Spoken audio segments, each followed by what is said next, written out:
रतन को कील चुभ गई थी। डॉक्टर उसकी सिकाई के लिए दवाई दे देते हैं और चले जाते हैं।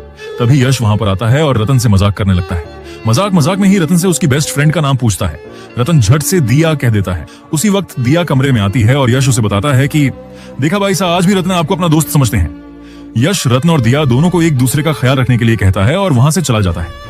अब अचानक से दिया की नजर उसकी मेहंदी पर पड़ती है जिसमें रतन नाम लिखा हुआ था। इसे देखकर दिया शॉक्ड हो जाती है और वह सारे पल याद करती है। रतन के फिंगर में रिंग का अटकना, लाल फूल का पीला हो जाना। किस्मत का खेल दिया समझ चुकी थी। अब रतन नींद में होता है लेकिन फूलों की लड़ियां उसे डिस्टर्ब कर रही थी। दिया उन लड़ियों को हटाने के लिए बेड पर चढ़ जाती है लेकिन बैलेंस बिगड़ने के कारण वह रतन के ऊपर ही गिर जाती है जिससे बेड टूट जाता है। अब सारे घर वाले फिर उस कमरे में आ जाते हैं और रतन को दूसरे रूम में लेकर चले जाते हैं। अगले दिन छोटी ठकुरानी रत्न की नजर उतारती है और नित्या बुआ रत्न को बताती है कि आज कोई रस्म नहीं होगी, बस रॉयल पेंटिंग होगी जिसमें आपको और दिया दोनों को वेस्टर्न ड्रेस पहनना है। ये सुनकर रतन बहुत खुश हो जाता है लेकिन दिया इस गाउन को देखकर पहनने से मना कर देती है। क्या दिया वेस्टर्न ड्रेस पहन पाएगी? नेक्स्ट पार्ट के लिए कमेंट करें।